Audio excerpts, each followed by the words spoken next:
buenas tardes a todos ustedes.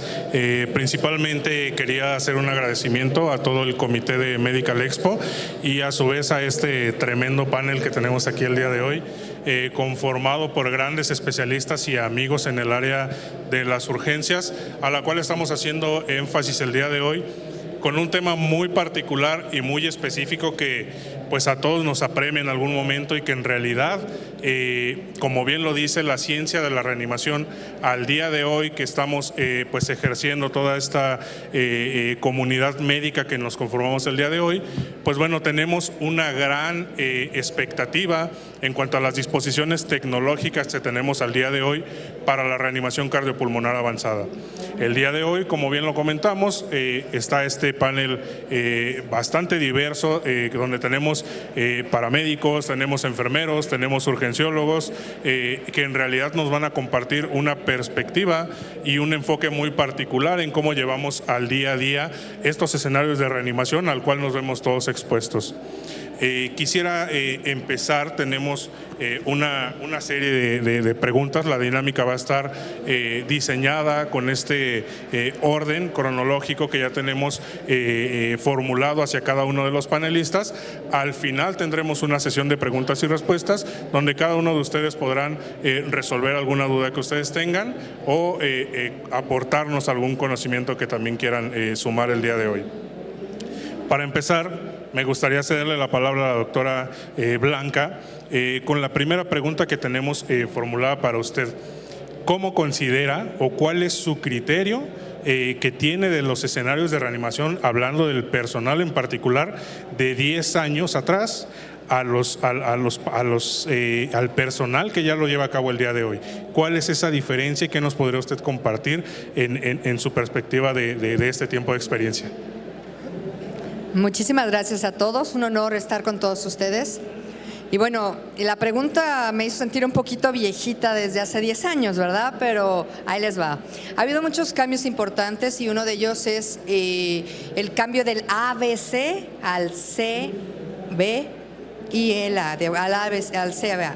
Entonces, ¿esto qué me implica? Las compresiones son muy esenciales e importantes. Nos hablas de compresiones de alta calidad.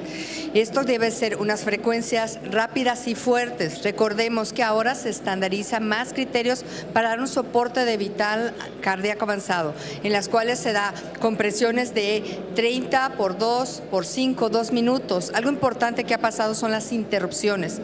No debemos interrumpir y en muchas de nuestras áreas prácticamente hay interrupciones a cada rato. Otro punto importante son la profundidad. ¿Sale? Si no llegamos a los 5 centímetros va a haber algún problema. Ojo, mucha literatura dice que si es personas de la tercera edad tenemos que manejar 6 centímetros. Entonces, ese es un cambio importante donde las compresiones se vuelven fundamentales para un buen soporte. De nada nos sirve pasar miles de medicamentos, de nada nos sirven muchísimas cosas si no tenemos compresiones adecuadas y correctas. 2, el trabajo de equipo. Hace años el líder lo que decía se hacía y si se equivocaba teníamos que seguir indicaciones. Hoy no, hoy nos dicen trabajemos en equipo se carga menos todo. Si yo tengo mi función establecida y manejo vía aérea y no lo logro, me voy a una intraósea y si no lo logro, yo me mantengo en esa parte para poder solucionarlo. Y entonces cada uno de los equipos va mejorando. Otro punto que ha cambiado también es la tecnología que ya bien lo dijiste. Necesitamos dispositivos para detectar CO2 que nos va a permitir no solamente el pulso que puede fallarnos si hay un retorno, sino también nos dice si lo estamos haciendo de manera correcta, si llega otra vez el retorno circulatorio hacia las pacientes. Entonces sí ha habido muchísimos cambios y creo que ahora, hoy en día, con la medicina que tenemos basada en evidencia, nos hace trabajar en equipo con mayores tecnologías para tener un mejor resultado con los pacientes. Pues bueno, si bien es cierto, es muy importante, como si nos basamos en las guías y en los nuevos lineamientos, es importante siempre en un escenario de reanimación tener en cuenta todos estos pilares en el enfoque, sobre todo en el trabajo multidisciplinario y en cómo vamos a estar efectuando estos ejercicios de reanimación avanzada, ¿verdad? A esto vamos de la mano con la siguiente pregunta que vamos a formularle a Daniel González. ¿cuáles son los recursos tecnológicos con los que cuentas a día en tu área de trabajo? Y a su vez, ¿qué nos puedes compartir en tu experiencia personal? ¿Cuál ha resultado ser más productivo al día de hoy en un escenario de reanimación con este enfoque multidisciplinario como lo comparte la doctora Blanca?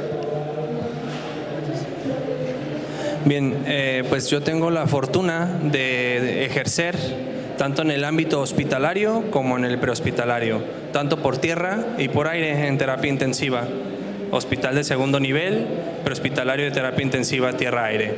En particular, terapia intensiva en SAMU, donde ejerzo el prehospitalario, contamos con equipo de compresión automática, por ejemplo, el Lucas, que eso nos da la pauta de que el reanimador, si se llega a agotar, pues tenemos el Lucas precisamente para nosotros no continuar con las compresiones manuales y colocamos el Lucas.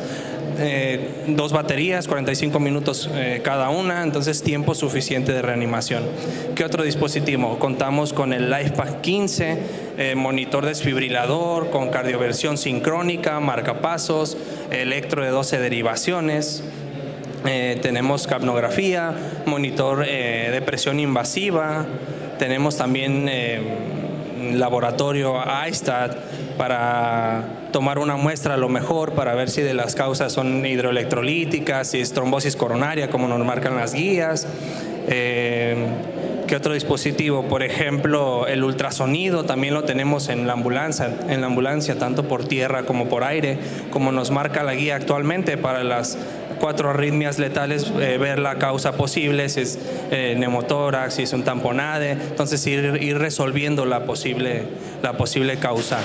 Definitivamente ventilador Hamilton T1, contamos con bombas de infusión para los cuidados, por ejemplo, posparo, perfundir en la escena, iniciar vasopresores, sinotrópicos, etcétera. Entonces, volviendo a la segunda parte de la pregunta, ¿cuál es el que más me ha funcionado?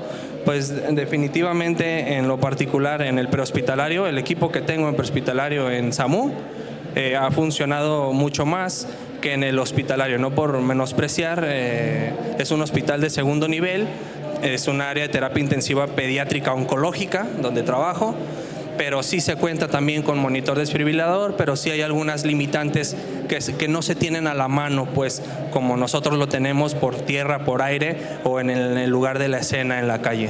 Así es. Esto nos lleva, doctor Arodi, a una pregunta muy interesante.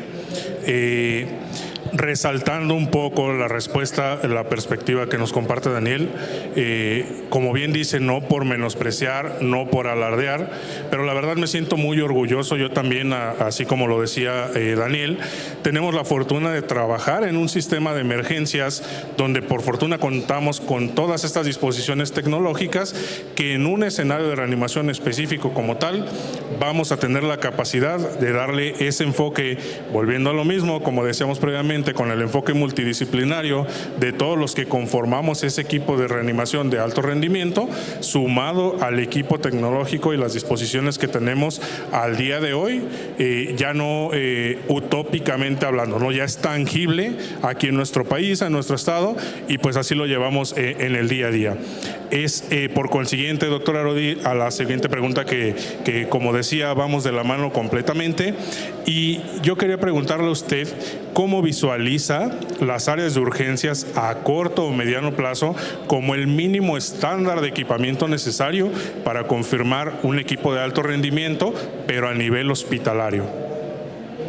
Gracias. Primero, gracias por la invitación. La verdad es un gusto estar con ustedes compartiendo información de calidad. Como parte del cuerpo médico, como médico urgenciólogo, creo que la urgencia de un urgenciólogo es un paciente en paro cardiorrespiratorio y que nosotros personalmente nos emocionamos cuando escuchamos una alarma sonora, una alarma de paro, porque sabemos que esos primeros minutos o segundos de acción pueden ser la diferencia entre un buen resultado o un mal resultado. Durante todo el tiempo que tenemos conociendo o aprendiendo sobre reanimación cardiopulmonar, Ha habido infinidad de cambios, como lo mencionaba la doctora. Algunos cambios han sido para bien, otros se han quitado, se han retirado de la literatura porque demostraron poca eficacia, poca funcionalidad. Sin embargo, si hay algo que se ha resaltado, que ha ido creciendo cada vez más, es el equipo multidisciplinario de atención en un paciente en un paro cardiorrespiratorio o un equipo de reanimación cardiopulmonar o los ya conocidos equipos de respuesta inmediata. Creo que mientras una unidad, un hospital, un sistema prehospitalario no esté conformado por un equipo multidisciplinario, va a ser muy difícil que tengamos toda la tecnología que tengamos equipos de tercer mundo, de primer mundo, del equipo que tengamos, pero si el equipo multidisciplinario no está conformado, no tiene las herramientas en conocimientos, las habilidades, las destrezas para poder dar una buena reanimación apegada a alineamientos, apegada a guías internacionales, va a ser muy difícil que tengamos, que aún teniendo este equipo médico tan sofisticado, podamos tener un buen desenlace. Hablábamos de equipo para reanimar automático, de bombas, de ventiladores, de vuelo. Todo es necesario, definitivamente. Pero yo quisiera preguntar al público, ¿quién de ustedes trabaja en un hospital público que tenga todo el equipo médico, toda la estructura física que podamos poder resolver de inmediato, como sería un ECMO, como un compresor automático, como un ventilador disponible las 24 horas, yendo en estas cosas tan sencillas? Y aunado a eso, yo creo que tanto en el pasado, en el presente y el futuro, lo que va a marcar siempre la diferencia va a ser un equipo multidisciplinario capacitado. Que todos sepamos lo que estamos hablando, que todos hablemos el mismo idioma, que se llama reanimación cardiopulmonar, y que esta reanimación cardiopulmonar sea de calidad. Y para ser de calidad todos tenemos que conocer cuáles son las características de reanimación cardiopulmonar. Porque si yo llego a una reanimación, si llega a mi hospital un paciente siendo reanimado por un equipo prehospitalario, yo no necesito preguntar, oye, ¿qué ciclo vas? Si el compresor o el equipo prehospitalario viene haciendo su RCP básico o avanzado apegado a una guía internacional, yo solamente necesito esperarme a que él me acabe de contar y yo voy a darme cuenta el ciclo en el que va, en qué momento voy a actuar. Pero mientras mis equipos no estén capacitados, va a ser muy difícil que la reanimación logre ser exitosa en cualquier ámbito, hablando de prehospital, hablando de hospital de primero, segundo, tercer nivel. Entonces, yo a futuro lo veo con equipos mucho más capacitados, mucho más conformados, poder incluir en un equipo de reanimación, un equipo de respuesta inmediata, equipo multidisciplinario, especialistas y subespecialistas, y poder formar equipos de respuesta inmediata obstétrica, por ejemplo, equipo de respuesta inmediata cardiovascular, equipo de respuesta inmediata encefálica, en todas las unidades, tanto de primero, segundo y tercer nivel. Bueno, pues es una respuesta muy interesante. Creo que a final de cuentas resumimos y conjugamos en que tiene una relevancia extremadamente importante la capacitación que como profesionales de la salud estamos determinando tomar en el día a día y pues esto llevarlo a nuestras áreas de trabajo, ¿no? Creo que otro punto de los más importantes y que tenemos que destacar, que si bien es cierto, como decía el doctor Arodi, hay hospitales donde no tenemos algo a lo mejor que para nosotros se ha vuelto tan sencillo, tan de inicio implementarlo como lo es la capnografía. Pues bueno, es muy importante destacar que mientras no logremos estandarizar esta atención integral y conjunta, no yéndonos tan lejos, o sea, decirlo a nivel estatal, a nivel local, conformando protocolos de reanimación donde se lleve a cabo una regulación médica correcta, una intervención primaria correcta, que también eso es algo muy cierto y donde llegamos a disfuncionar, porque así como lo preguntaba el doctor Arodi, yo se los pregunto a ustedes, si se han visto en la necesidad de solicitar una ambulancia al servicio de emergencias público de nuestro estado, ¿cuánto tiempo tarda en llegar una ambulancia? ¿15 minutos? ¿20 si bien nos va? Entonces eso ya se desfasa totalmente del pronóstico, del buen pronóstico que pudiera tener ese paciente en una escenario de reanimación. Entonces de nada nos va a servir si contamos con todas las herramientas, con todos los dispositivos, si los tiempos de respuesta para empezar en el servicio de emergencias pues son bastante prolongados y ya perdemos esa fase, esa cadena de reanimación, pues donde no va a tener efectividad con el paciente. Si bien es cierto también que no se cuenta con dispositivos tecnológicos oncológicos en los hospitales públicos, también es muy cierto, y esto es digno de reconocerlo y de hacerle el reconocimiento a cada uno de los médicos, que a mí en particular me ha tocado ver que inclusive adquieren, por ejemplo, un ultrasonido, ¿no? Por iniciativa propia. O sea, los médicos se ven en la necesidad de complementar su equipo y sus herramientas de trabajo en base a que, pues, en ocasiones las disposiciones que nos dan los hospitales del sector público, pues, son deficientes. Esto me lleva a la siguiente pregunta que tenemos estructurada para el doctor Luis. Doctor, ¿usted considera importante la ultrasonografía para la toma de decisiones en el transparo con los pacientes? Hola, ¿qué tal? Buenas tardes. Muchas gracias por acompañarnos y muchas gracias por la invitación. Es una pregunta muy interesante y muy bonita. Los cursos de ACLS y BLS están hechos para que nosotros actuemos de forma automática, que simplifique las decisiones que vamos a tomar en el momento en que tenemos un paciente en parada cardiorrespiratoria. ¿Qué quiere decir esto? Identifico un paro, inicio compresiones. Identifico un ritmo desfibrilable, desfibrilo. Esto automatiza todo y es muy padre porque una persona que no está acostumbrada a dar manejo de RCP de forma continua se puede acoplar, como bien lo dijo el doctor Arodi, de forma inmediata a un ciclo de reanimación como parte del equipo de respuesta. Aquí viene la parte difícil, porque dentro de esa forma en la cual nosotros abordamos la parada cardiorrespiratoria entran detalles tan finos como el palpar pulso, como el identificar un tamponaje cardíaco. Esos detalles muchas veces quedan relegados al elemento que no está tan capacitado, que no tiene la sensibilidad para poder identificarlo. Un cambio drástico que tuvimos con lo de la pandemia de COVID fue el uso de los videolaringoscopios, en el cual el que está haciendo la visualización se apoya de un compañero que está a un lado y te dice, perfecto, estás viendo cuerdas. La pregunta aquí sería, ¿por qué no hacer lo mismo con el ultrasonido? Si bien no todos contamos con ultrasonido en nuestras salas de emergencias, el hecho de que tengamos uno a la mano, podamos conseguirlo y empezar a utilizarlo durante la parada cardiorrespiratoria nos simplificaría la toma de decisiones apoyado por un compañero experto o por alguien que tenga la mayor expertise en ese momento. No es nuevo, ¿sí? Desde el 2015 en Europa se ha estado utilizando el ultrasonido como parte del protocolo de reanimación, enfocado principalmente a corazón y pulmones, como es parte del proceso de resolución de la parada cardiorrespiratoria. Hay distintos protocolos.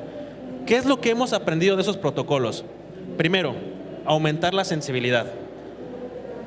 Imaginemos que nosotros estamos en una parada cardiorrespiratoria, ¿sí? Nuestra adrenalina está al tope, nuestras pupilas están midriáticas, taquicardia, tenemos las manos diaforéticas y nos dicen, palpa pulso. Híjole, pues yo creo que a todos se nos ha hecho difícil llegar y lo más rápido. ¿Por qué? Porque el líder me está diciendo 10, 9, 8. Estamos contrarreloj para poder detectar si hay pulso o no hay pulso. Y depende solamente de esa persona.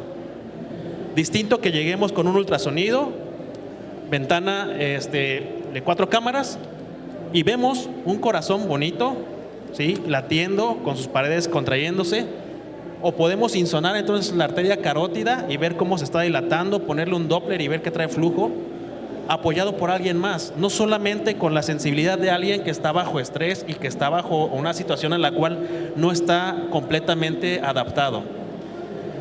Otros protocolos también te abarcan lo que es insonar miembros inferiores, en protocolos de trauma, insonar abdomen, buscando datos que te den bajo gasto cardíaco. Hay muchísimos. Aquí la situación es acostumbrarnos a que sean partes de nuestro protocolo de reanimación. Como bien lo dices, es muy difícil que en todas las salas de urgencia contemos con un ultrasonido a la mano y con alguien que tenga la seguridad de decir, yo voy a insonar a este paciente que está en parada cardiorrespiratoria. ¿Por qué? Porque ya tenemos funciones establecidas, estamos acostumbrados a esto. Lo difícil es meter un nuevo papel, quitar ese componente de decir, no, es que estamos comprimiendo, es que estamos ventilando, no. Que alguien experto llegue y diga, yo voy a insonar a este paciente mientras se encuentre en parada cardiorrespiratoria.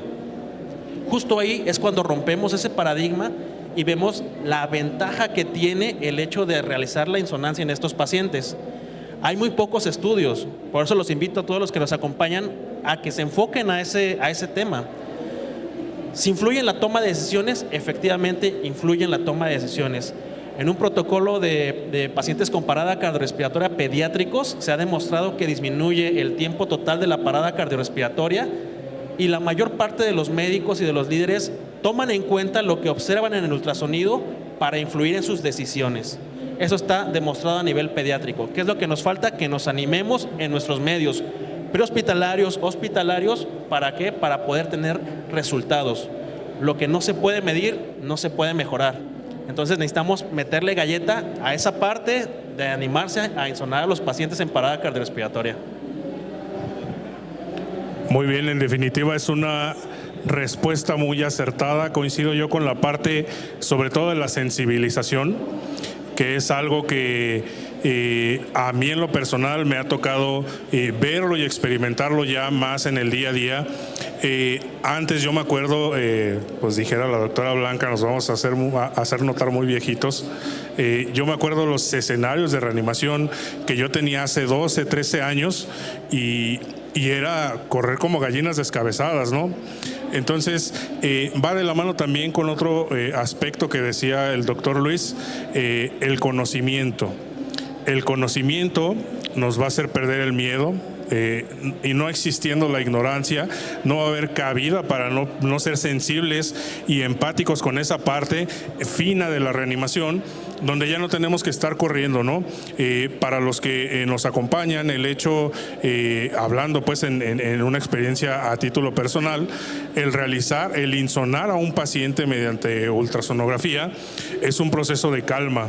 Entonces, si no tenemos desde un inicio, como bien dice el doctor, esta parte sensible, esta parte fina de tener o de poder efectuar o ejecutar procedimientos para estar haciendo una reanimación de alto rendimiento, pues bueno, creo que desde ahí se va perdiendo el enfoque que tenemos con la parte de los aspectos tecnológicos, ¿no? Esto me lleva a la siguiente pregunta para Jesús Velasco. ¿Cuáles, tú como personal prehospitalario, cuáles son las mayores dificultades o adversidades a las que tú te enfrentas en un escenario de reanimación, digamos, en los dos contextos, cuando llegas de primera respuesta o en aquel paciente que cuando estás tú realizando el transporte, pues llega a presentar parada cardíaca? ¿Cuál es tu perspectiva al respecto? Bueno, muchas gracias. Principalmente vamos aportando e identificando un punto medular en la parte prehospitalaria. El talón de Aquiles del prehospitalario siempre va a ser la identificación y la solicitud de los recursos adecuados, ¿no? Y hablamos del lugar in situ, ¿no? Hablamos de que algo que decía el doctor Arodi muy importante es la parte de la identificación, la parte de tropicalizar lo que tenemos y ganar ese tiempo necesario para nuestros pacientes, ¿no?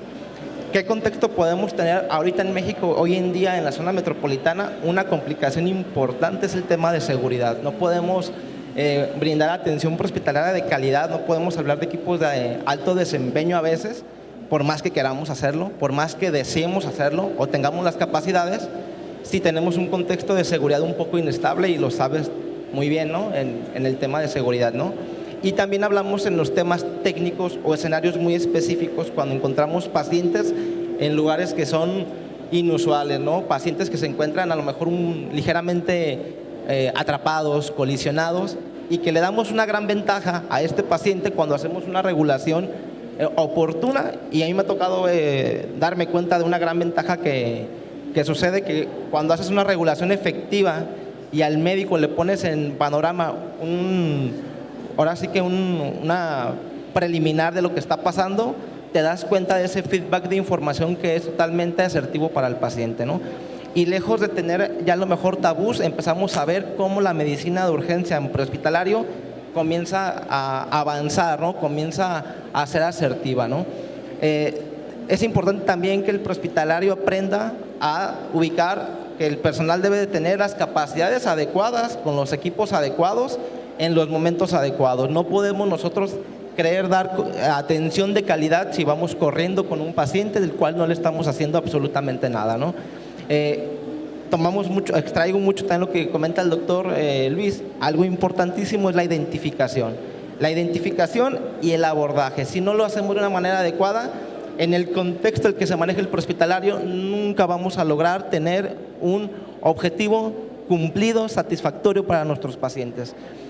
Yo siempre he invitado a mis compañeros del prehospitalario a que manejen la medicina prehospitalaria basada en objetivos, aunque sea un objetivo o dos, pero que los puedan cumplir. No podemos llegar y seguir peleándonos con un paciente, el cual tenemos recursos necesarios al tanto para que un médico nos pueda incluso guiar, siendo que nos tapamos, tenemos una visión de túnel en la cual no hace asertivo la atención prehospitalaria, ¿no? Muchas gracias. Abundando un poquito en esta respuesta, en particular creo que es muy importante estos aspectos, hablando desde un panorama prehospitalario, el tema del capital humano. El recurso humano es como ya bien decíamos, una limitante pues que tiene importancia. Yo en ocasiones cuando me toca impartir cursos de reanimación, yo les digo cuando estamos en un escenario de megacódigo, sí, la bibliografía nos habla de que tenemos ciertos perfiles específicos para un escenario de reanimación avanzada. Desde la persona que lleva el liderazgo, quien lleva la cronometría de tiempos, quien efectúa la administración de fármacos, etcétera, etcétera, etcétera. Si los contabilizamos, estamos hablando que son estrictamente necesarios al menos 5 personas para un escenario de reanimación avanzada. Y esto me lleva a la siguiente pregunta para el compañero Luis Méndez. ¿Cuáles son tus recomendaciones, o hablando en este contexto del capital humano, las disposiciones del juego de roles en la transportación, tanto aeromédica como terrestre, hablando en particular del capital humano? Porque es decir, como bien compartíamos ahorita, pues en un entorno controlado, hospitalario, pues a veces hasta hay fila de residentes esperando comprimir, ¿verdad? Pero pues en la ambulancia, imagínense, somos 3, 4 a veces, si bien nos va, pero ¿cuál es tu perspectiva en este contexto? Bien, gracias a todos. Gracias por la invitación y qué gusto compartir con tremendos profesionales en este panel. Hay un aspecto importante bien destacar. El contexto de transporte tiene muchos desafíos y específicamente cuando tienes la tecnología suficiente, un factor que sigue siendo un reto es: ¿tengo la cantidad suficiente de personal para llevar el alcance a donde la reanimación me lo pediría el paciente? Y esto es complicado porque muy probablemente puedas tener ultrasonido, videolaringoscopio, un dispositivo automatizado de compresiones, dispositivos de retroalimentación en tiempo real. Pero si bien es cierto que la tecnología hoy nos ha hecho fáciles muchas cosas, también ocurren dos cosas. Una, y que es el mal de algunos profesionales avanzados, que de repente es como enfocarse tanto en lo avanzado que a veces hace que se despeguen de lo básico, como unas compresiones de verdad efectivas, como una ventilación adecuada. Y la otra, cuando tienes la tecnología, cuando tienes lo básico bien cimentado, es la familiaridad con el recurso que tengo disponible. ¿Por qué? Porque, hay situaciones o sistemas en donde tal vez tengan un dispositivo de compresiones mecánicas, pero si el personal no está familiarizado con el uso de este dispositivo, colocado de manera oportuna te ahorra un reanimador. Pero en manos de un profesional que no está familiarizado es una demora tremenda. Lo mismo ocurre con el manejo de la vía aérea, lo mismo ocurre con el manejo de la ventilación. Entonces, ¿cuál es el tema con la reanimación en una dinámica de traslado? Si bien es cierto que tengo la tecnología disponible, como en mi lugar de trabajo tengo la fortuna de tener ventilador, dispositivo de compresiones automatizadas, cosas de ese estilo, la práctica constante y el no hacer que el uso de esta tecnología me retrase los principios más básicos de la reanimación, creo que es de los factores más importantes. Si esto se cumple, tienes otras herramientas que te permiten optimizar la reanimación. Si tienes un dispositivo como un Lucas, como un Autopulse, pues entonces lo que haces es tienes una persona menos dedicada a comprimir. Si yo ya tengo un paciente que tiene alto riesgo de parada cardíaca, muy probablemente está sometido a la ventilación mecánica, y entonces saber cómo puedo modificar mis parámetros para que entonces ya no tengo una persona en la vía aérea, sino tengo un ventilador haciendo el trabajo y los parámetros que yo debería de programar. Desde ese punto de vista ya me ahorré 2 reanimadores. Los otros 2 se distribuirán en terapia eléctrica, administración de fármacos, Pero cuando el recurso es limitado en cuanto a recurso humano, volver a lo básico siempre es una opción. Comprimir, ventilar, desfibrilar y usar la tecnología que tengas a la mano. Eso creo que es de las mejores opciones que no puedes dejar pasar. Son importantes todas esas recomendaciones, esos aspectos a destacar, porque es algo muy cierto, es muy tangible. Si bien es cierto, como comentabas, es un reto siempre la transportación, pues bueno, es importante siempre tomar mano de los dispositivos tecnológicos para que en medida de lo posible sea más ágil la implementación de la reanimación en un escenario de estas características, ¿no? Que me lleva de la mano también a la siguiente pregunta, regresamos con la doctora Blanca. En su experiencia, ¿cuáles son las recomendaciones que usted nos puede dar en el manejo del paciente posparo? ¿Por qué? Siempre nos enfocamos en lo básico, ¿no? Como comentaba ahorita Luis Méndez, regresar al Back to Basics es lo esencial, ¿no? Pero sí, se los comparto siempre yo también a los alumnos con los que me toca interactuar. Yo les digo siempre, podremos estar 2 o 3 horas comprimiendo el pecho de un paciente, pero si no perdemos esa visión de túnel de estar comprimiendo y desde un inicio enfocarnos en H's y T's, jamás vamos a sacar a ese paciente de esta parada cardiorrespiratoria. Entonces, en su experiencia, ¿cuáles son las recomendaciones para el manejo posparo del paciente, tanto hospitalaria como en el transporte de estos pacientes con parada cardíaca? Bien, aquí es importante saber una cosa. Si vas a mover un paciente, hay que estabilizar al paciente. Si te llevas un paciente inestable, lo más seguro es que en el camino se te va a complicar. Entonces, ¿cómo estabilizo un paciente? Tengo que ver la causa, ya lo platicaron. Las etiologías son importantes, H's y T's. Ya teniendo entonces mi causa controlada, puedo mover a un paciente y tengo que hacer otra vez mi A, B, C. Si tengo cubierta mi A y B, como todos los compañeros dijeron, tengo una buena ventilación, estoy saturando entre 92 a 98 con los parámetros que sean designados a cada paciente. Si dentro de mi C estoy manejando unas presiones arteriales medias arriba de 65, con vasopresores, con líquidos, con lo que requiera mi paciente, vas a tener un buen control de tu traslado. No se valen los microgoteros para manejar aminas, porque también es bien común ver esa situación, ¿no? Las aminas son específicas y tenemos que usar equipo, como ya lo mencionaron. Y algo también que es importante, glicemias, temperatura. La temperatura, hay varias literaturas donde refieren que en el área prehospitalaria no entra y solamente es determinada hasta 72 horas. Sin embargo, bueno, nuestros aires acondicionados pueden funcionar perfectamente y tenemos otros dispositivos en ambulancias, ¿verdad?, que pudieran ayudarnos, ¿no? Otro punto que creo que es importante es hacer briefing y debriefing después de cada traslado. No lo hacemos, no platicamos cuál funciona, sobre todo cuando hay pocas manos. Entonces, ya lo dijeron también, yo creo que el triángulo básico es importante. Comprimir con alta calidad, ventilar, desfibrilar, medicamentos, no pierdan ese triángulo. En los traslados somos 3 cuando mucho y si bien nos va. Entonces ese triángulo que no se pierda. Y número 2, si algo llegara a pasar, los debriefings son importantes, es dónde me equivoqué, qué pasó. A veces es duro decirnos, no, se murió porque ya le tocaba, pero realmente qué puntos puedo hacer para mejorar para que no me vuelva a pasar. Y es donde se aprende muchísimo. Otra aporte clave que sí quiero yo destacar, que incluso Perdón, sí, no sé si te parece, a ver si los demás tuvieran agregar algo al comentario de la doctora. ¿Por qué lo digo? Porque creo que los cuidados posparo se deben de individualizar o adherir a la patología sospechada del paro. No es lo mismo los cuidados posparo en un paciente con evento vascular cerebral isquémico, con una emergencia hipertensiva, con un infarto al miocardio que salió de un paro cardiorrespiratorio, a un paciente politrauma que salió de un paro cardiorrespiratorio, a una paciente embarazada en paro cardiorrespiratorio. Creo que los cuidados posparo siempre se van a tener que individualizar y se van a tener que tropicalizar al paciente que estamos atendiendo. Sabemos que las causas de paro siempre van a ser las H's y T's, y a eso era lo que quería comentar ahorita con lo que dijo Luis. A veces nos hacemos muy dependientes de las herramientas, de los equipos médicos, pero dejamos de lado lo básico. Usar el ultrasonido es fantástico y es fabuloso, y más cuando tienes la experiencia suficiente para poderlo poner en práctica.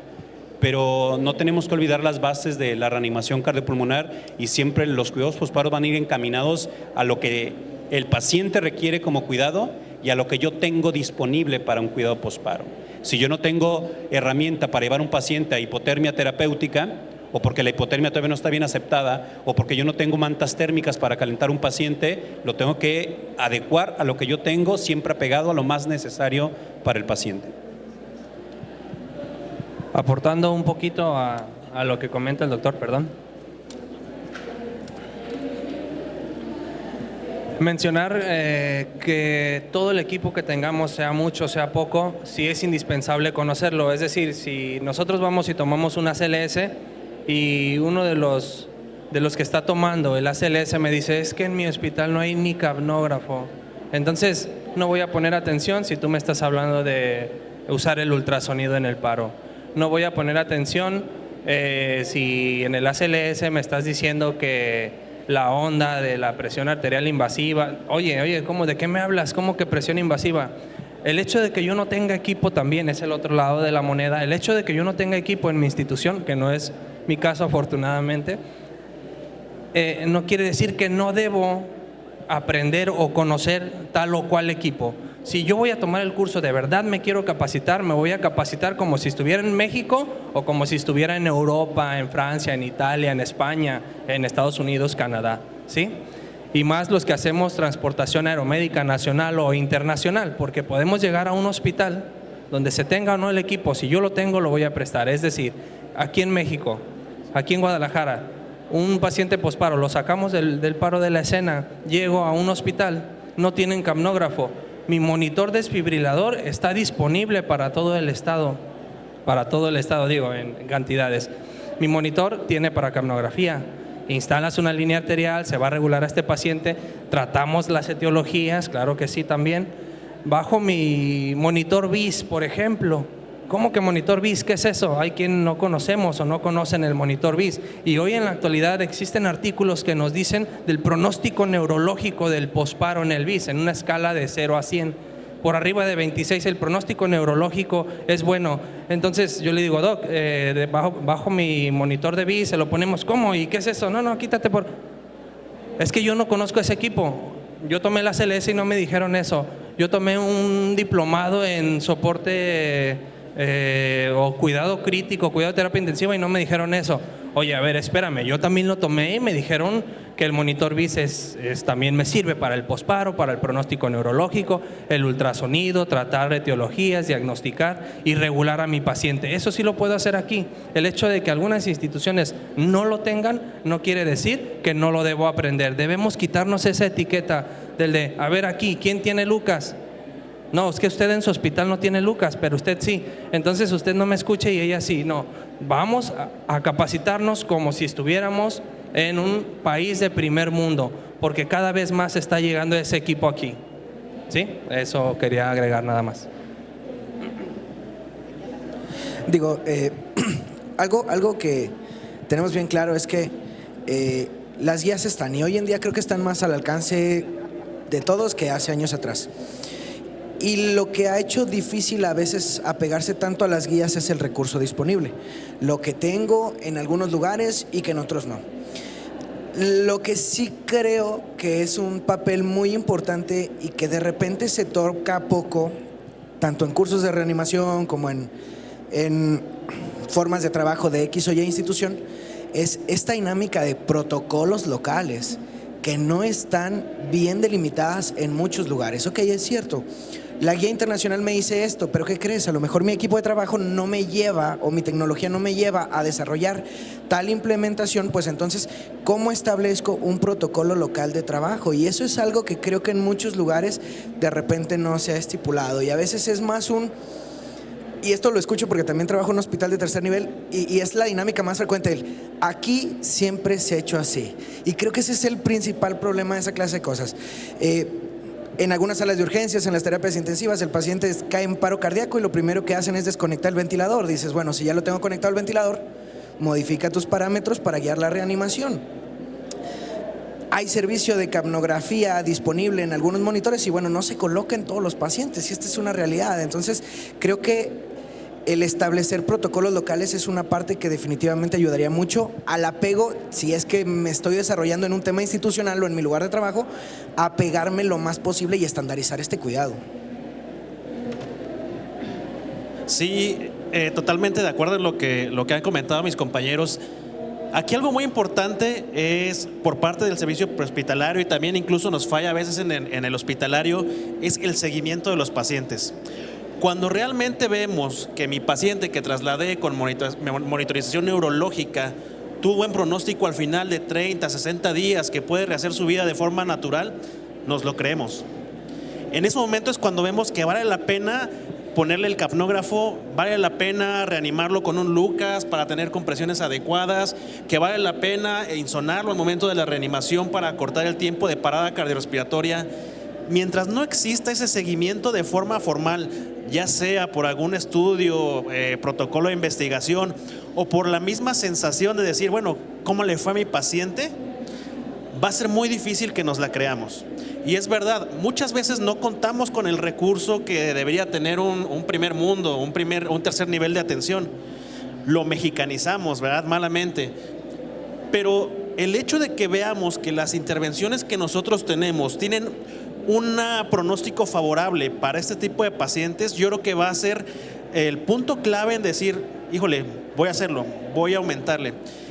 Y eso va para todos nosotros que estamos en contacto con personal en formación, con residentes, con internos, que aprendan el valor de lo que tienen que hacer, que son parte de un engrane muy grande que lleva a un final favorable para el paciente.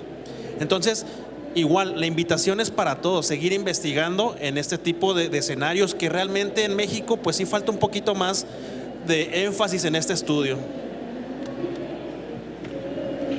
Y bueno, abonando un poco a lo que dice el doctor Luis, creo que la respuesta está en la trazabilidad que tengamos con estos pacientes desde el prehospitalario. ¿Cuántos paramédicos, cuántos médicos incluso somos realmente operativos netamente, ¿no? No buscamos la estadística, no buscamos exactamente el seguimiento o la trazabilidad que en un procedimiento de calidad podemos saber, incluso estadísticas que nos puedan llevar a abonar más a la medicina prehospitalaria o la medicina de urgencias, ¿no?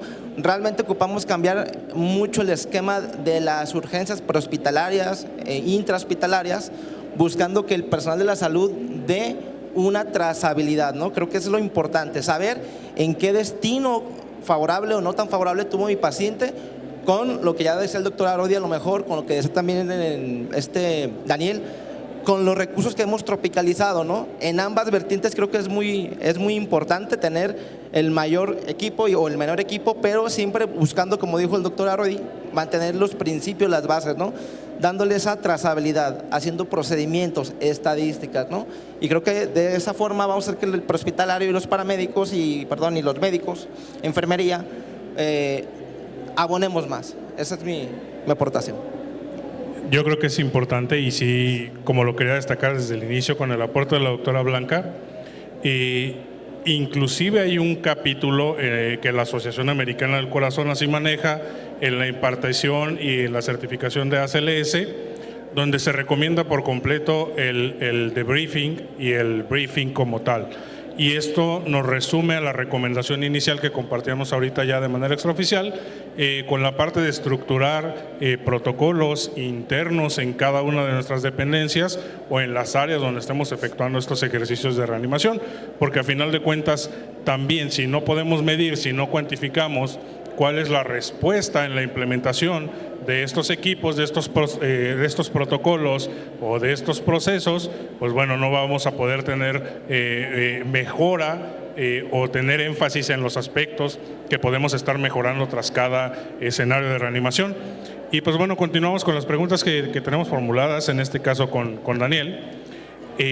Hablábamos ya previamente de la capnografía. La capnografía es un método, es un dispositivo que pues bueno, tenemos también ya tiempo utilizándolo, pero ¿cuál ha sido tu perspectiva o tu apreciación con la implementación temprana de la capnografía en el escenario del paciente con parada cardiorrespiratoria? Bien, y en mi experiencia, tanto a nivel hospitalario como prehospitalario, que sí cuento afortunadamente con el capnógrafo en las dos circunstancias, bueno, si se tiene o no se tiene, se debe tener el conocimiento definitivamente. En la actualidad está catalogado como el gold standard de la reanimación, pues. Sabemos que no solo es la onda de capnografía, sabemos que el retorno de la circulación espontánea es desde que tenemos pulso con el paciente, desde que si lo tengo en mi terapia intensiva, calle en paro y tengo un monitor invasivo, un puerto de monitoreo invasivo, tengo una línea arterial y me arroja mi onda abrupta en la línea arterial, eso, mi capnografía por arriba de 40, comúnmente 35-40, me habla del retorno de la circulación pues espontánea. Esto sí se tiene. En lo personal sí lo tengo en las dos instituciones, lo usamos de primera instancia en cuanto se aborda al paciente y pues definitivamente pues una herramienta muy pues sí favorable para la reanimación cardiopulmonar. Así es. Esto hablando en particular, se me olvidó especificarlo de la capnografía cuantitativa, ¿verdad? Porque pues bueno, tenemos dispositivos de medición para CO2 que son cualitativos, pero la recomendación en específico como tal, pues es la implementación de la capnografía cuantitativa para el caso a lo que estamos enfocando, ¿verdad? Continuamos con otra pregunta para el doctor Arodi. ¿Qué falta en los hospitales para que los protocolos de RCP estén bien establecidos y cuáles son sus recomendaciones para darle continuidad a esos protocolos que ya comentábamos previamente? Creo que durante todas las preguntas se ha externado la necesidad o la importancia de la capacitación. Mientras el personal que atiende emergencias o pacientes en paro cardiorrespiratorio no tengan la capacitación suficiente y que hayan desarrollado las habilidades suficientes para dar una reanimación cardiopulmonar de calidad, va a ser muy difícil que, aunque estemos en el mejor hospital con las mejores herramientas, si no tenemos la capacitación en cómo se usa el equipo, cómo se administra una reanimación de alta calidad, va a ser muy difícil que lo logremos. Creo que lo fundamental siempre va a ser capacitación. Y ahora con las nuevas herramientas o con la nueva tecnología, creo que algunos hospitales o algunos centros desarrollan ya simulación en reanimación cardiopulmonar que nos ayuda a mejorar un poquito las habilidades que pudimos haber adquirido durante la formación, que nos podemos equivocar en un simulador para no hacerlo con un paciente real, con un paciente en paro cardiorrespiratorio.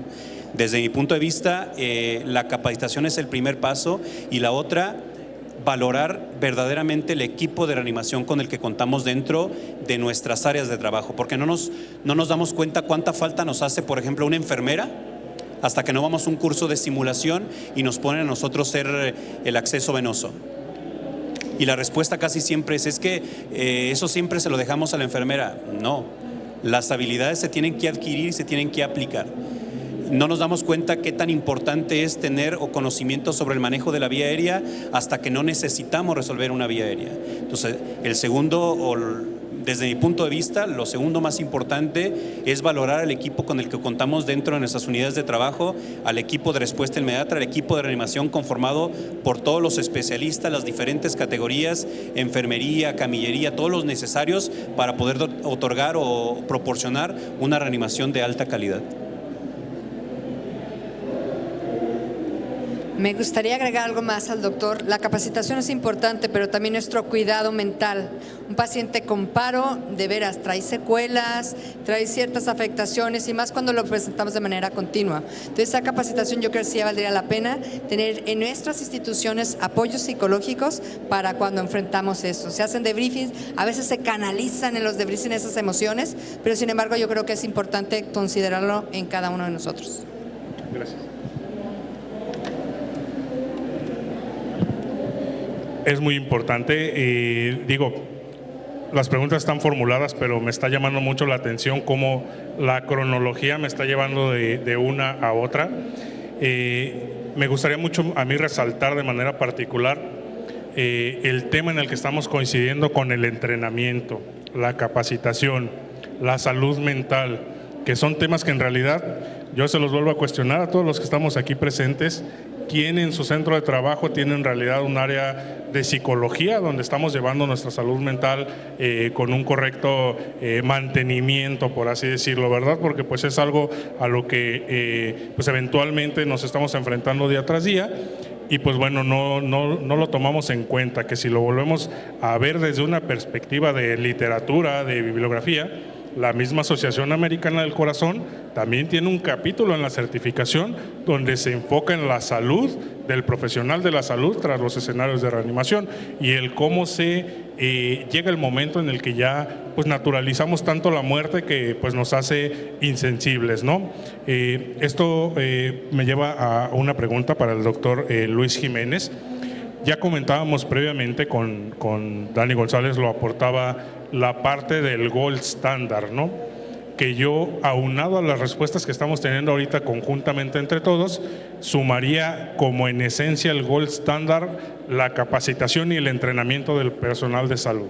Pero aunado a esto con las partes y los dispositivos tecnológicos, ya lo comentábamos previamente también en los tiempos de COVID, la videolaringoscopía pues nos trajo a ser más hábiles, a hacerlo más práctico, y esto al implementarlo en un escenario de reanimación pues nos evita tener ese efecto de vórtice o de visión de túnel, donde está totalmente documentado y hay estudios al respecto que evidencian la deficiencia que tiene un ejercicio de reanimación avanzada de alto rendimiento cuando perdíamos el enfoque de la reanimación y nos enfocábamos 100% en el abordaje de la vía aérea, ¿no? La pregunta es esta: ¿consideras como un hecho o tangible que tengamos presente en este momento como gold standard de la reanimación la videolaringoscopía, capnografía y ultrasonografía? Híjole, yo creo que en este momento tenemos que enfocarnos en el principio de la medicina. Primero, no hacer daño. En las manos correctas, un ventilador mecánico es una herramienta genial. En las manos adecuadas, un perfusor es una herramienta que nos va a ayudar a mantener al paciente con vida. Lo mismo aplica para el capnógrafo, lo mismo aplica para el ultrasonido en la reanimación. Un ejemplo muy sencillo, lo que nos pide la AJA al momento de la reanimación cardiopulmonar son compresiones cardíacas efectivas. Nos dice 5 centímetros, de 100 a 120 por minuto, que expande el tórax. Si bien eso lo podemos nosotros observar y tener nuestro líder que nos va haciendo esa retroalimentación para que las compresiones sean efectivas, el ultrasonido te ayuda para ver cómo están comprimiendo esas paredes ventriculares, si se están llenando, si hay diástole, si no hay diástole. Entonces, en las manos adecuadas, ese ultrasonido hace la diferencia. Algo muy específico, tenemos que tener en cuenta que en los casos, por ejemplo, de un choque cardiogénico obstructivo, el hecho de dar reanimaciones continuas y de calidad no va a hacer ninguna diferencia. En una tromboembolia pulmonar, no va a hacer ninguna diferencia el hecho de que nosotros demos las compresiones de forma adecuada. En un neumotórax a tensión podemos estar comprime sin tener retorno a la circulación. En este caso, esa herramienta, el ultrasonido, podemos buscar de forma adecuada la dilatación del ventrículo derecho, el deslizamiento pulmonar, el punto P, ¿sí? Nos va a ayudar a tomar esa decisión. Recientemente, en el hospital de tercer nivel donde yo laboro, paciente con choque cardiogénico obstructivo, se hace el ultrasonido, una vegetación ocupando totalmente el ventrículo izquierdo. Sabemos en ese caso que el pronóstico es malo y que las compresiones que nosotros vamos a dar no van a ser efectivas. Otro caso en hospital de segundo nivel, también, paciente que ingresa con disnea. Clínicamente no completaba lo que es la tríada de Beck: ingurgitación yugular, ruidos cardíacos velados, hipotensión. Solamente el 60% de los pacientes lo presentan y estaba en tamponaje cardíaco. ¿Qué fue lo que hicimos? Nos apoyamos del ultrasonido. Como tal, gold estándar, yo creo que para allá va. Aún no hemos llegado a eso. Si efectivamente algunos protocolos nos dicen que ya podemos meter a una persona como parte del equipo de reanimación para insonar al paciente, si ya nos habla de, como dice Dani, de la capnografía al momento de la reanimación, el ver de que ese capnógrafo ya me está dando cifras por arriba de 30, que probablemente durante el siguiente revisión de ciclo ya voy a tener retorno a la circulación espontánea, ¿Es algo que nos va a ayudar? Sí, sí nos va a ayudar. ¿Nos va a simplificar la toma de decisiones? Claro que lo va a hacer, en las manos correctas. Y volvemos al mismo punto que decía el doctor Audi, la capacitación. Esto requiere de que nosotros realmente tengamos el interés como parte de personal del servicio de urgencias, como parte de personal de formación, que tengamos ese cosquilleo, esa iniciativa por llegar a estudiar un poquito más, a meterle un poquito más de feeling al paciente. Nos ha tocado trabajar, amigo, en las reanimaciones. Sé que podemos confiarte en la vía aérea, confiar en la reanimación, confiarme en las palas, la desfibrilación, porque hablamos el mismo idioma. Entonces yo quiero y espero que en algún momento hablemos también del ultrasonido, del capnógrafo en nuestras salas de reanimación, en nuestras entregas, ahí en las salas de choque, pues para darle una continuidad y un pronóstico mejor a nuestros pacientes. Para allá vamos. Es muy difícil a pleno 2024 y todos los artículos y todas las revisiones siempre dicen que hace falta revisión de la literatura, hacen falta más publicaciones. Catalogar a la videolaringoscopía, al ultrasonido, a la capnografía como gold estándar en RCP es de verdad muy aventurado decirlo, porque son herramientas que nos ayudan a mejorar la calidad de la reanimación cardiopulmonar. Siempre van a ser herramientas que nos van a ayudar a decir si estamos dando reanimación de más calidad, podemos acortar el tiempo que me tardo en resolver una vía aérea con un videolaringoscopio. El ultrasonido me puede orientar a las causas del paro cardiorrespiratorio, pero van a seguir y nunca van a dejar de ser eso por el momento, herramientas que van a ayudar y van a proporcionar mayor habilidad para la toma de decisiones en caso de... ¿sí? El capnógrafo me va a ayudar a ver si las compresiones están siendo efectivas o de alta calidad, si no estoy en estómago. El ultrasonido para tomar decisiones con base al diagnóstico como causa del paro cardiorrespiratorio, o el videolaringoscopio para poder agilizar esa resolución de una vía aérea comprometida, ¿sí? Pero llamarles como tal gold estándar de la reanimación es muy aventurado actualmente llamarles así, porque no tenemos ni las herramientas ni las investigaciones suficientes que lo puedan sustentar como tal.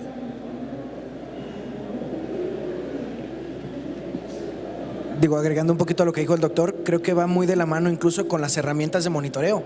No hay un solo sistema de monitoreo que impacte en la supervivencia del paciente. La información que obtengo de eso y cómo eso modifica mi toma de decisiones es lo que hace un pronóstico, pero volvemos a lo mismo, solo guía el cómo lo estoy haciendo y me va a dar pautas para resolver algo, pero se necesita el razonamiento crítico y una buena toma de decisiones.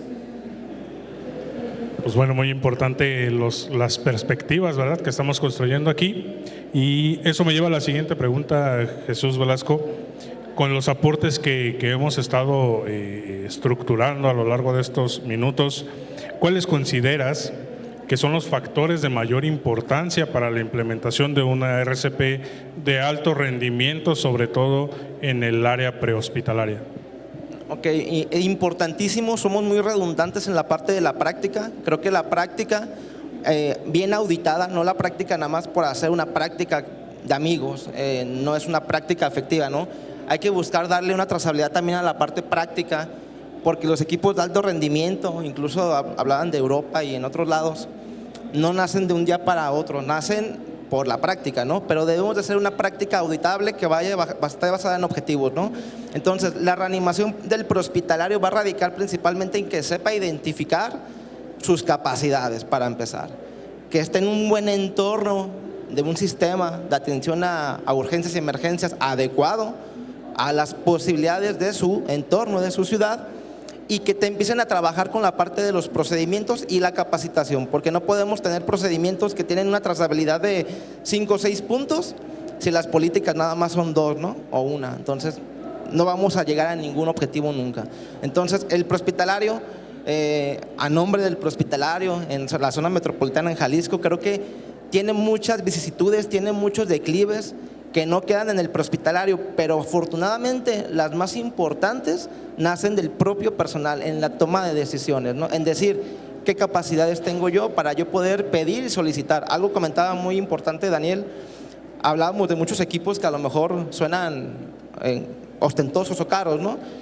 Pero si no los pedimos, nunca va a estar esa semilla para decir, bueno, un gold estándar a lo mejor no, pero vamos asentando las bases, como dice el doctor Luis, dice el doctor Arodi, hay que empezar a auditar esa parte de la capacitación buscando objetivos tangibles que hagan que el prehospitalario, la parte basal, la tengamos totalmente concluida, ¿no? Y yo creo que en un corto tiempo podemos hablar de que ya podemos hablar de tiempos de respuesta inmediata, equipos de alto desempeño, pero donde se puedan auditar ellos mismos, ¿no? Porque si no te audita nadie, no hay un control, no hay un parámetro de qué estás alcanzando, estamos navegando, yo creo que contracorriente, ¿no?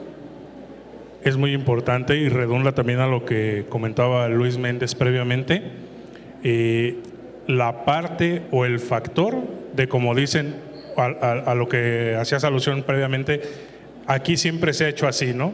Entonces nosotros como paramédicos en el prehospitalario, pues bueno, estamos conformes hasta cierto punto con lo que se nos ha dado en cuanto a herramientas, pero si bien no empezamos a generar esa conciencia, esa estructura de procesos, de protocolos, pues va a ser casi imposible que podamos solicitar el recurso con nuestros directivos y con fundamentos, decir, necesito un capnógrafo porque esté evidenciado que que me sirve a mí como herramienta de primera elección en un escenario de este tipo.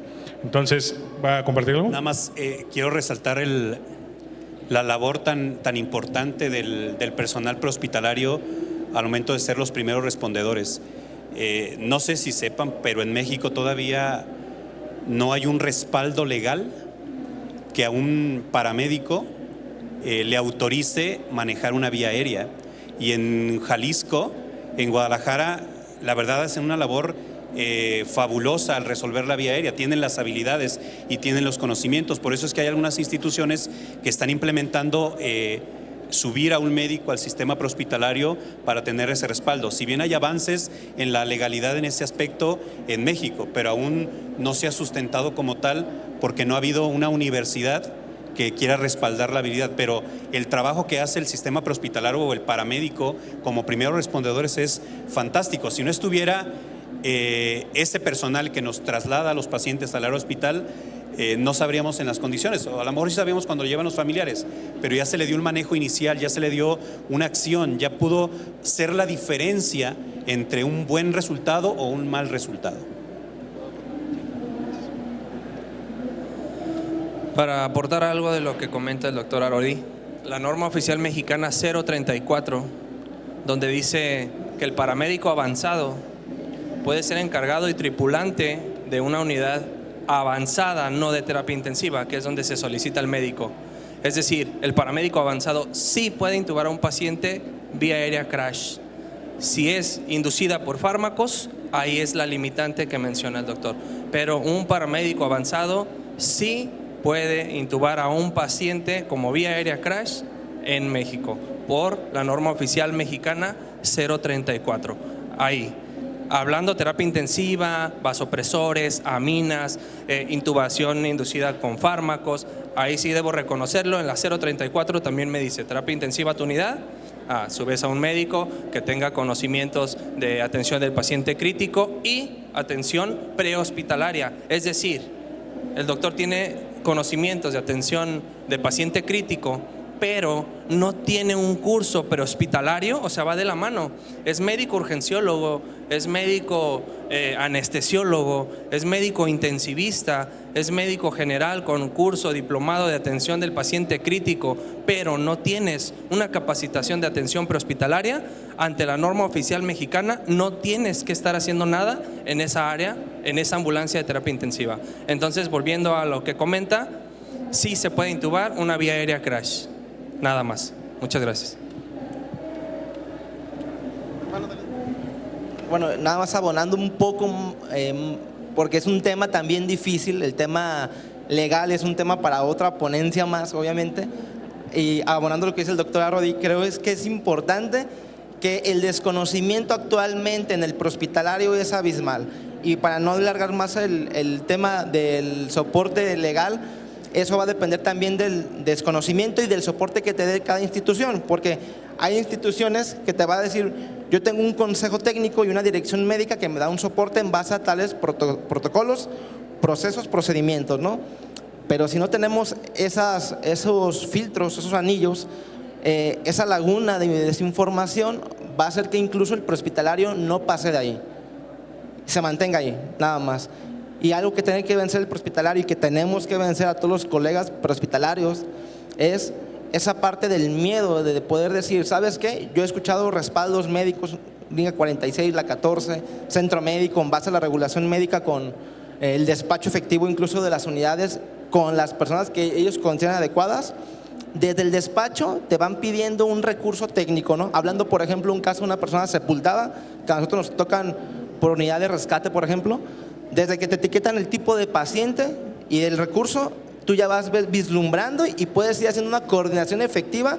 Ya lo he hecho y me siento muy orgulloso por decir que tenemos un buen respaldo también en IMSS, en SAMU, en varias dependencias, que hasta hospitales civiles o de otros lugares, que cuando escuchan que hay una emergencia muy específica de alta complejidad, todos se ponen al tanto del radio y realmente es algo muy fabuloso, ¿no?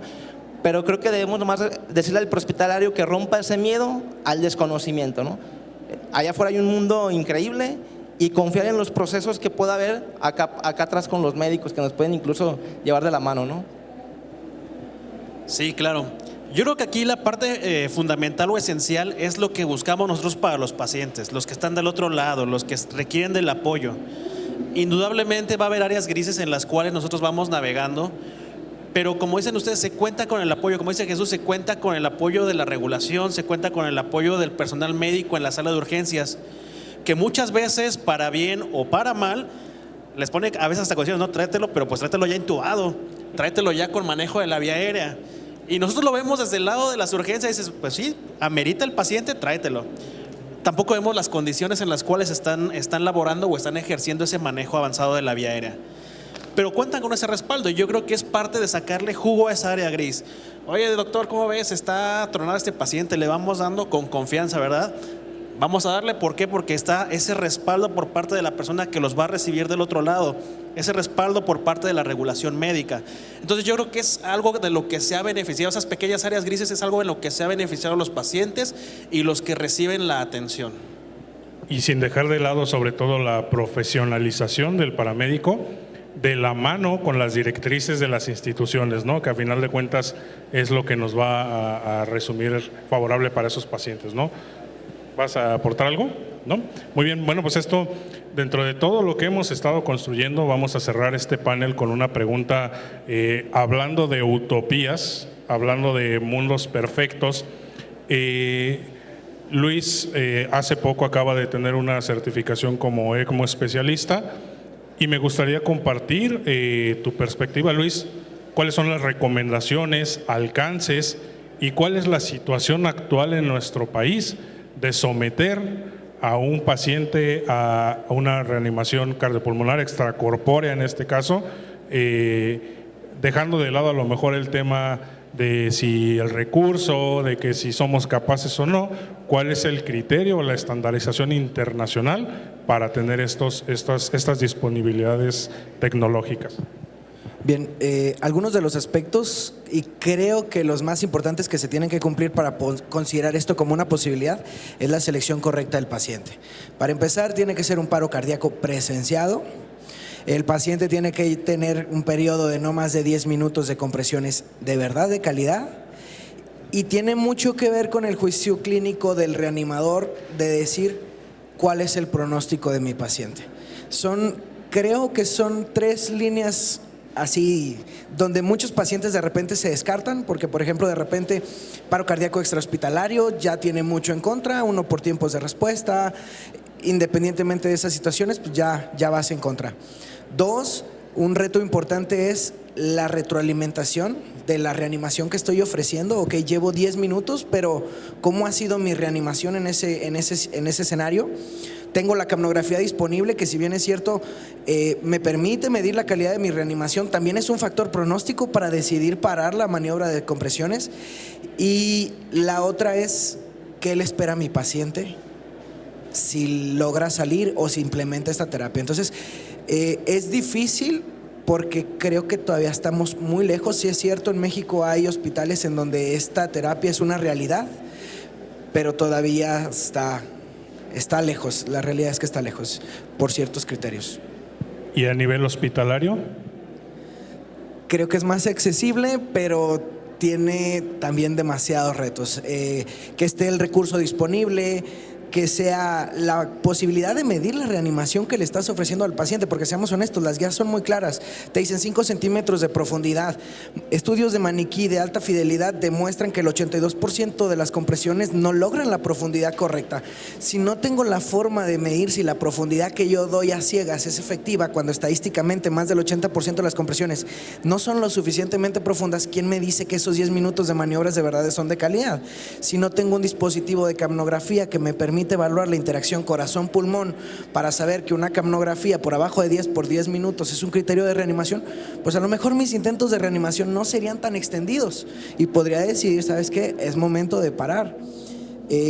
Eso, entre otras tantas situaciones, hace difícil considerar la reanimación cardiopulmonar extracorpórea, que si bien es cierto, la implementa la AJA con un nivel de evidencia clase 2A, la realidad es que se requiere mucha capacitación detrás, mucho conocimiento también para saber que volvemos a un punto inicial de esta charla.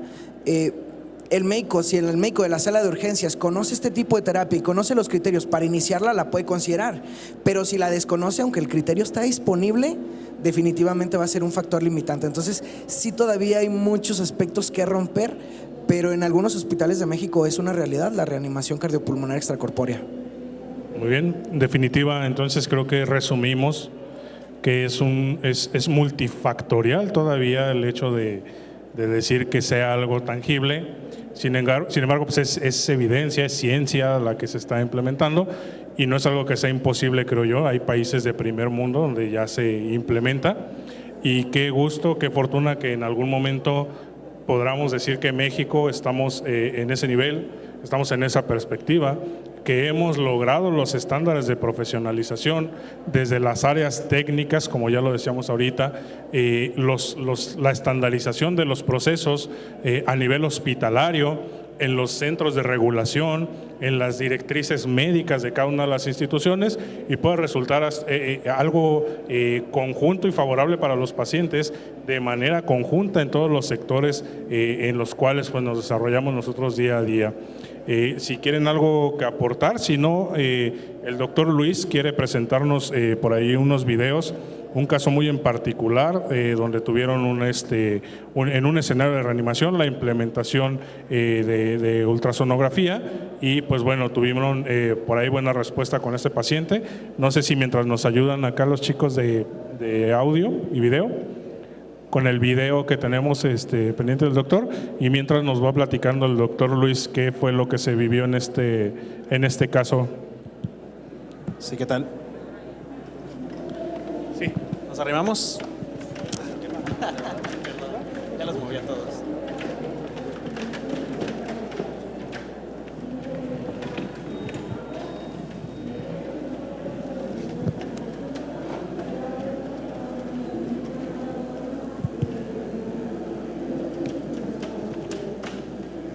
Cuando me invitaron para participar en esta plática, me llegaron a la mente unos casos que vimos nosotros en los hospitales donde yo laboro.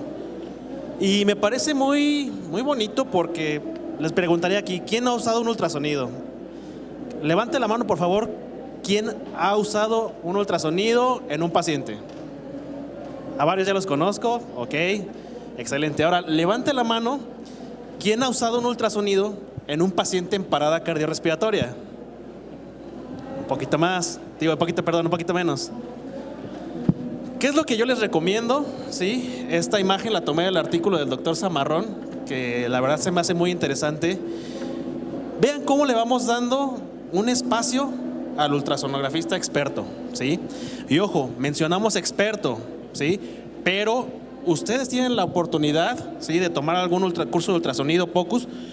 ¿Para qué? Para que puedan integrarse a este equipo de reanimación cardiopulmonar. ¿Podemos poner la siguiente, por favor?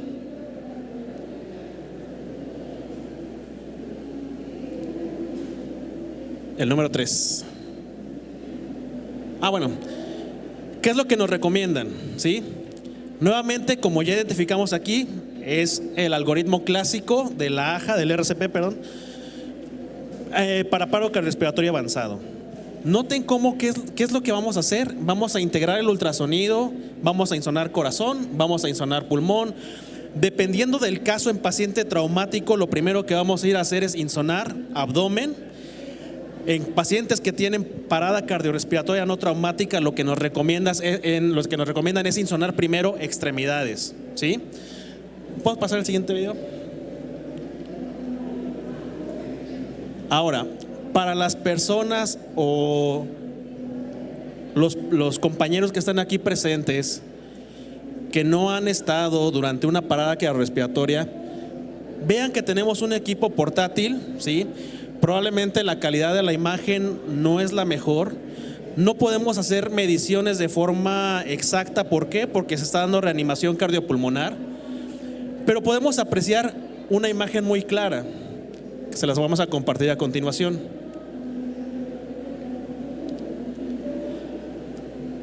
¿Qué es lo que podemos apreciar aquí? Algunos de nosotros no hemos hecho nunca un ultrasonido, no hemos tomado un ultrasonido, pero los que estamos asociados al área de la salud, ¿qué es lo que podemos apreciar? Un corazón que no está teniendo latidos, ¿sí? Que está siendo comprimido de forma externa, en el cual nosotros podemos ver cómo esa compresión que se realiza de forma externa está haciendo que los ventrículos se efectivo cada compresión que estamos dando. Lo podemos comprender y no hemos hecho nunca un curso de ultrasonido. Compañeros que están aquí, ¿alguien ve algo distinto? ¿Podemos poner la que sigue, por favor? ¿Qué es lo que sucede? Vemos que posterior a nuestra reanimación, posterior a quitarle ese estado de parada cardiorrespiratoria, encontramos un corazón que late de forma sistólica, de forma adecuada, en un ritmo sinusal, sístole, diástole, ¿sí? ¿Qué otra cosa apreciamos ahí? Un derrame pericárdico, ¿verdad? ¿Podría estar haciendo tamponade? Pues por ahí vemos nuestro ventrículo derecho que sí se dilata, que sí hace sístole, sí hace diástole. Pero son cosas que nosotros podemos apreciar desde fuera sin tener la necesidad de ser un experto al momento de analizar esas imágenes. ¿Cuál es lo difícil? Lo difícil es obtener esa imagen al momento de la reanimación cardiopulmonar. Ahí es donde tenemos nosotros que ser los expertos al momento de tener esa imagen. No de retrasar las compresiones. Ustedes saben que un retraso de 5 segundos en las compresiones aumenta la mortalidad un 18%. Este otro ejemplo, si lo podemos, bueno, ahorita se va a empezar otra vez del principio, es un corazón.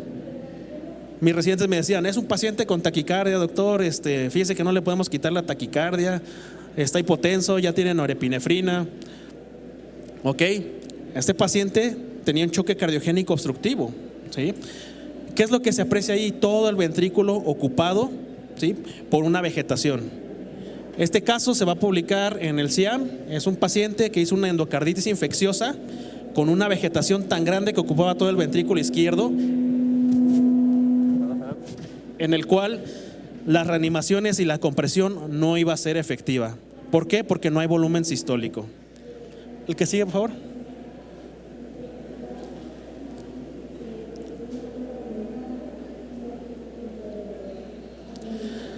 Les recomiendo, para los que estén interesados en leer este artículo, es del doctor Zamarrón, ¿sí?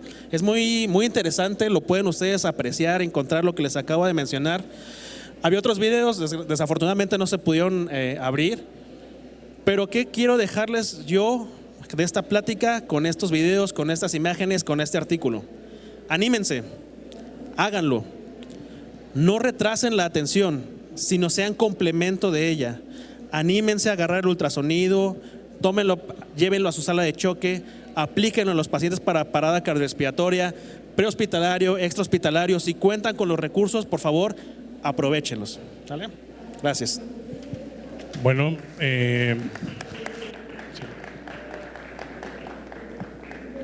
agradecerles su participación a todos y cada uno de ustedes.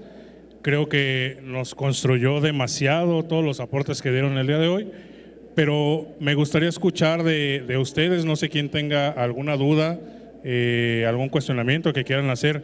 ya sea de manera general o en particular a alguno de los panelistas. No sé si alguien quiera algún cuestionamiento.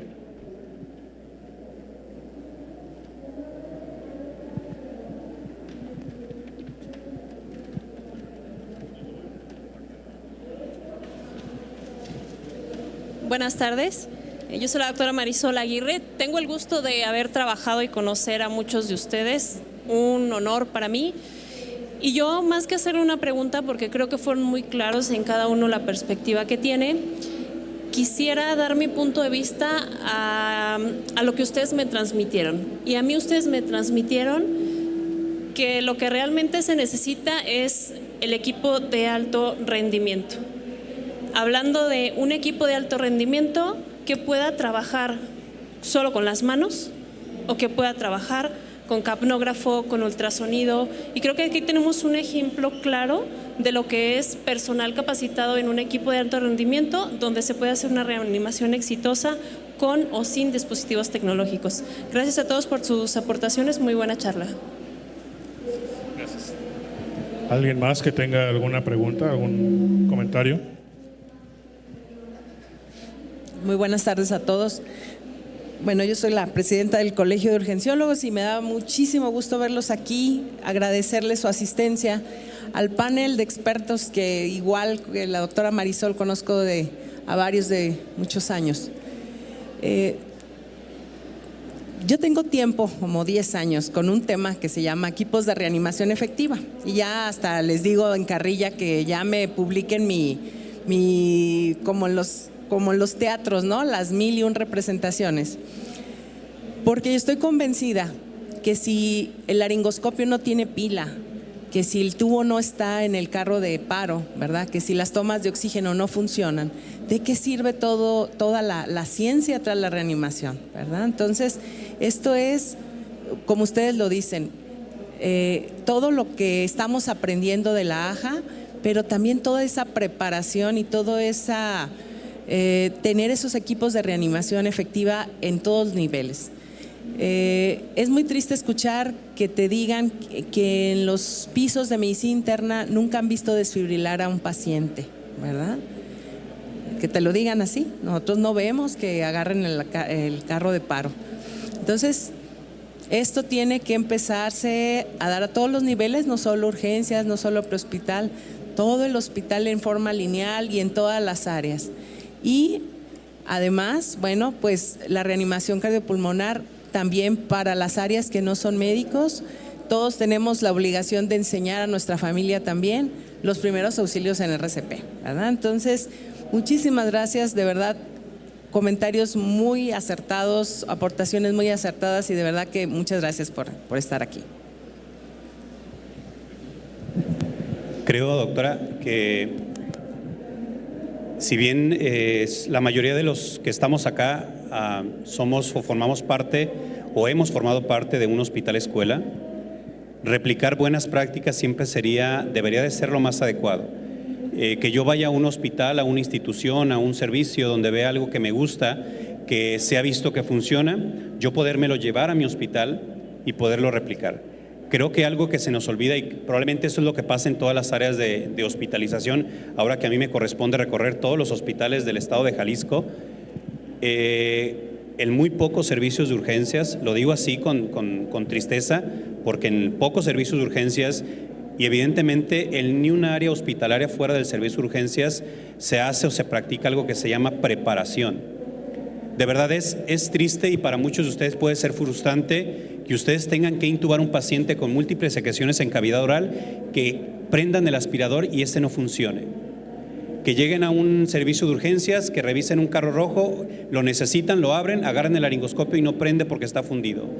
Que abren un carro rojo y el medicamento está caducado o no hay medicamento. Creo una de las buenas prácticas que se debería replicar no solamente en todos los servicios de urgencias, sino también en el ambiente prehospitalario, porque yo llego a mi ambulancia y debo revisar que tenga oxígeno, que tenga tomas, que tenga puntas, que tenga mascarilla, que tenga bolsa, válvula, mascarilla. Lo mismo deberíamos de hacer en todas las áreas hospitalarias. El paciente en paro no va a decir, voy pasando por urgencias, aquí me caigo en paro. No, el paciente en paro puede pasar en rayos X, puede pasar en quirófano, puede pasar en un estudio de gabinete, puede pasar en cualquier área de hospital. se paran o tienen paro cardiorrespiratorio, lo mismo un paciente pediátrico, un paciente ancianito, un paciente adulto, una paciente embarazada. Mientras nosotros repliquemos y reproduzcamos las buenas prácticas, que es desde que llegas a tu servicio, tú revises lo que tú puedes llegar a necesitar, ese tubo de aspiración, ese oxígeno, ese carro rojo, pero son culturas o son actividades que muy pocas veces se reproducen. Estamos acostumbrados a hacerlo durante la residencia. ¿Por qué? Porque el R3 nos obliga, porque el médico de base o el profesor nos obliga. Pero curiosamente llegamos al médico de base, al adscrito de un hospital, y se nos olvida que podemos llegar a necesitar ese equipo y no tenerlo disponible.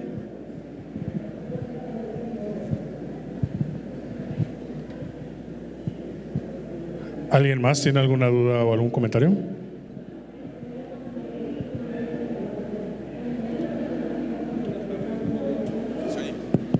Buenas tardes a todos. Yo tenía mucho interés en estar aquí para saludarlos. A muchos de ustedes los conozco del siglo pasado, digamos. Yo creo que la principal responsabilidad que tiene un líder es formar más líderes. De manera que su práctica, su experiencia, su humanismo, hay que transmitirlo, hay que hacer que cunda. Que crezca la necesidad de que se formalice la ciencia atrás de la reanimación, la evidencia científica, el método, la disciplina, sin olvidar el humanismo. Porque desafortunadamente un alto porcentaje de pacientes en nuestro medio pre y hospitalario reciben reanimación de mala calidad. Esa es la verdad. Desafortunadamente, incluso en el mejor escenario, la mayor parte de los pacientes que tienen un paro cardíaco morirán. Pero si lo hacemos con calidad, un porcentaje tienen oportunidad. Y entonces, por ese niño que es hijo de alguien, por ese hombre que es hermano de alguien, papá de alguien, yo creo que sí debemos sumar cada vez más esa responsabilidad en formar cada vez más líderes. De veras, un orgullo su amistad. Y mucho gusto saludarlos. Se ven muy bien todos. Muchas gracias.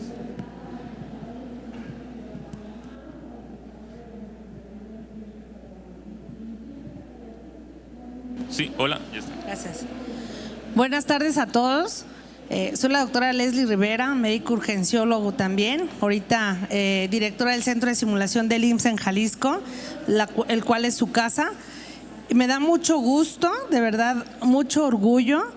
Créanme que estoy con mucho trabajo aquí porque me desvelé mucho y aquí estoy de pie, pero tenía las ganas, como bien dicen todos los que me presidieron, de ver este foro, ¿no? Porque hay gente sumamente preparada, pero más que preparada y competente, ¿saben qué? Llena de pasión por lo que hacemos, el gremio de medicina de urgencias, llámese prehospital, llámese hospital, somos un gran eslabón en la vida de los pacientes, ¿sí? En la vida de nuestros familiares. Si nosotros no permeamos, olvídense de que qué es mejor, qué es peor, qué está validado. Cuando nosotros tenemos la mejor de las actitudes, la mejor de las intenciones, la pasión con la que hacemos las cosas, de verdad hacemos un gran cambio, transformamos y trascendemos. Entonces la invitación es que vean dónde estamos ahorita, ¿no? Cuando en la medicina de urgencias hace años, pues no nos invitaban a foros, ahorita ya estamos aquí, no hay que dejar de venir, hay que seguir afiliándonos a los colegios, a las sociedades, asociaciones, porque esto finalmente nos da un estatus como gremio, ¿sí? Y tendremos que pensar en ir todavía más allá que el gremio de cardiólogos, de neurocirujanos. Tenemos que nosotros sentar las bases y ser los pilares de seguir esta capacitación a todos los niveles, de seguir esa formación a las nuevas generaciones que de por sí hay que trabajar mucho en ellas, ¿sí? Hay que seguir direccionando en los puestos donde nos corresponde y nos toca estar de manera muy tajante, de manera muy llena de conocimiento, pero sobre todo de pasión. Los felicito a todos, de verdad me da mucho gusto estar aquí con ustedes, lleno de hombres ahí, de verdad ojalá el día de mañana haya 20 ahí, ¿no? y por qué no acá unos 1000 atrás. Entonces, de verdad, muchas felicidades a todos, expertos en su ramo, y por supuesto ya juntando esos talentos, pues imagínense qué no se hizo aquí y qué no se puede hacer después, ¿no? Muchas felicidades a todos, muchas gracias, buenas tardes. Gracias, tenemos tiempo para una pregunta más. ¿Otra pregunta? Muy bien. Si ya no hay preguntas, ¿sí tenemos alguien más? ¿No? Bueno, si ya no tenemos preguntas, agradecer nuevamente a cada uno de ustedes por su participación, el tiempo de haber asistido aquí a este panel. Agradecer a los asistentes que también se dieron el tiempo de acompañarnos el día de hoy, y sobre todo el espacio para el comité organizador de Medical Expo por habernos invitado y de haber facultado pues las facilidades para que se realizara esto el día de hoy.